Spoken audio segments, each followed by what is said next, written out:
አባታችን ሆይ በሰማያት የምትኖር ስምህ ይቀደስ፣ መንግሥትህ ትምጣ፣ ፈቃድህ በሰማያት እንደሆነች እንዲሁም በምድር ትሁን። የዕለት እንጀራችንን ስጠን ዛሬ፣ በደላችንንም ይቅር በለን እኛም የበደሉንን ይቅር እንደምንል፣ አቤቱ ወደ ፈተና አታግባን ከክፉ ሁሉ አድነን እንጂ መንግሥት ያንተ ናትና፣ ኃይል፣ ክብር፣ ምስጋና ለዘላለሙ አሜን። እመቤታችን ቅድስት ድንግል ማርያም ሆይ ቅዱስ ገብርኤል ሰላምታ ሰላም እንልሻለን። በሐሳብሽ ድንግል ነሽ፣ በሥጋሽም ድንግል ነሽ። አሸናፊ እግዚአብሔር እናት ሆይ ሰላምታ ለአንቺ ይገባሻል። ከሴቶች ሁሉ ተለይተሽ አንቺ የተባረክሽ የማኅፀንሽ ፍሬ የተባረከ ነው። ጸጋን የተመላሽ ሆይ ደስ ይበልሽ፣ እግዚአብሔር ከአንቺ ጋር ነውና ከተወደደው ልጅሽ ከጌታችን ከመድኃኒታችን ከኢየሱስ ክርስቶስ ዘንድ ይቅርታና ምሕረት ኃጢአታችንን ያስተሰርይልን ዘንድ ለዘላለሙ አሜን።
ሴት እንዲያደርግልን እዚህ ዓመት እዚህ ዕለት ሁላችንንም በሰላም እንዲያደርሰን በረከተ መስቀሉን እንዲያሳትፈን አባታችን ሆይ ብለን አባታችን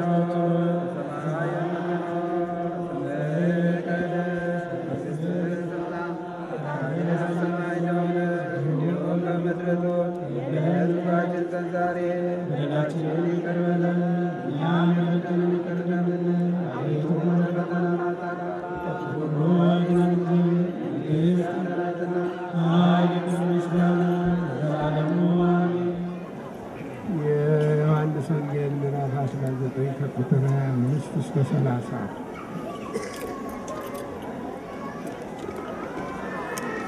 ጌታ ኢየሱስም እናቱንና የሚወደውን ደቀ መዝሙር ቆሞ ባያቸው ጊዜ እናቱን ሴትዮ እነሆ ልጅሽ አላት። ያን ደቀ መዝሙርም እናትህ እነኋት አለው። ከዚያችን ሰዓት ጀምሮ ያ ደቀ መዝሙር ተቀብሎ ወደ ቤቱ ወሰዳት። ከዚህም በኋላ ጌታ ኢየሱስ እንደተፈጸመ ባየ ጊዜ መጽሐፉ ቃል ይፈጸም ዘንድ ተጠማሁ አለ። ከዛ መጻጻን የተመላ ማሰሮ ነበረ። ከመጻጻው ሰፍነውን ነክረው በአሽክት ቅጠል ከዘንግ ላይ አስረው አስጠግተው ከአፉ ውስጥ ጨመቁበት። በአምነ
በስመ አብ ወወልድ ወመንፈስ ቅዱስ አሐዱ አምላክ አሜን። እግዚአብሔር አምላካችን ሆይ በዚች በተቀደሰች ቦታ ተገኝተን ይህንን ቅዱስ በዓል እንድናከብር ከያለንበት ሰብስበህ በዚች በእናታችን በጥምቀት በተወለድንባት ቤተ ክርስቲያናችን እንድንገኝ ስላደረግከን እናመሰግንሃለን። መስቀል የሚባለው በዓል በብሉይ ኪዳን ለብዙ ጊዜ ያልታወቀ ያልተመዘገበ ሕግ ከተጻፈ በኋላ ሰዎች የሚቀጡበት የነበረ ከብሉይ ሕግ ከብሉይ ኪዳን በኋላ የሰዎች መቀጣጫ እንደነበረ በታሪክም ተጽፎ በብሉይ ኪዳን እናገኛለን። ከልደተ ክርስቶስ በፊት በ923 ዓመተ ምህረት ወይም በ931 በእኛ አቆጣጠር የዚህ ታሪክ ባለቤት የሆነችዋ እናታችን ንግሥተ ሳባ ወደዚህ አገር በምትመጣበት ጊዜ ይህ እንጨት በሶሎሞን ቤተ መንግስት ደጃፍ ወድቆ ይኖር ነበረ። መነሻው ይሄ ነው እና ታላቅ ተአምራት ታላቅ ስራ ይሰራ ስለነበረ ቤተ መቅደስ በሚሰራበት ጊዜ ለምንም ነገር ሳያረገው ተቆርጦ እንደመጣ አስቀምጦት ይኖር ነበረ ነው የሚለው ታሪክ። እሷ እዚህ ሀገር በምትመጣበት ጊዜ ግን አንድ ምልክት የሆነ ተአምራት እንደሰራ ይነገራል። ደዌ ሥጋ ይፈውስ ነበረ ይላል። በዚህ ጊዜ ታሪክ ተናግሮ ነበርና ነቢዩ ሶሎሞን ሐረገ ወይን ሆነ መድኃኒቴ ዘማሲሶን ይትገዘም ወልጎታ ይተከል ብሎ ታላቅ ምስጢር ያለው ቃል ተናግሮ ነበር ይላል በዛ ሰዓት። በዚህ ጊዜ ንግሥተ ሳባ እዚህ ለ6 ወር ወይም ከዛ በላይ በቆየችበት ጊዜ ይህ ገባሬ ተአምርስ እንዴት ነው ተአምራት የሚሰራው? ከምን የተገኘ እንጨት ነው የሚል ጥያቄ አቅርባ ነበረ። ለዛ እንጨት ክብር በመስጠት የመጀመሪያይቱን ብር ያሰረችበት ንግሥተ ሳባ ናት። ይሄ እልል ያሰኛል።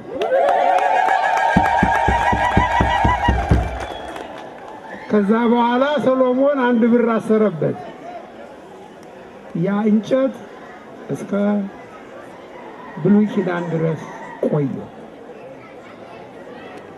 ትንቢት ተነግሮለት ነበርና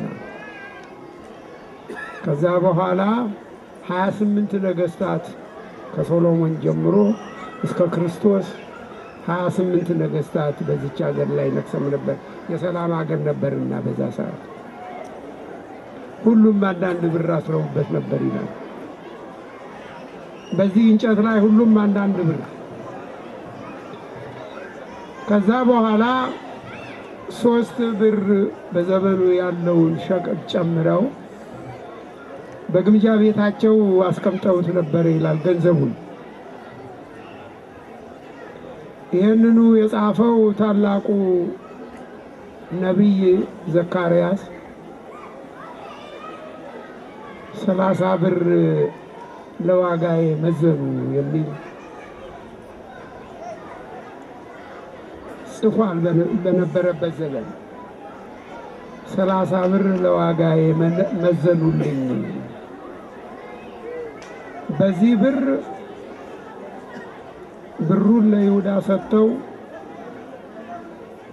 ክርስቶስን በዛ እንጨት ላይ ነው የሰቀሉት። ይሄ የነቢዩ ትንቢት እንዲፈጸም እግዚአብሔር ያደረገው ስራ ነው።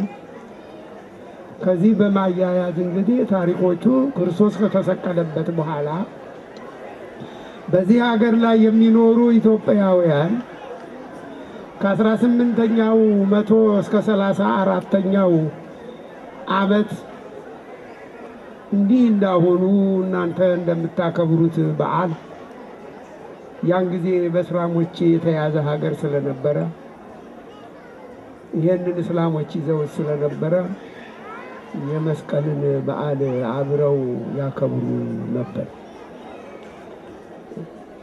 ከ18ኛው እስከ 34ኛው ምዕት ዓመት በመቀጠል እስካሁን እስካለንበት ድረስ በዚች ሀገርና ቤተ ክርስቲያን ላይ እጃችንን እንደጫንን እንኖራለን።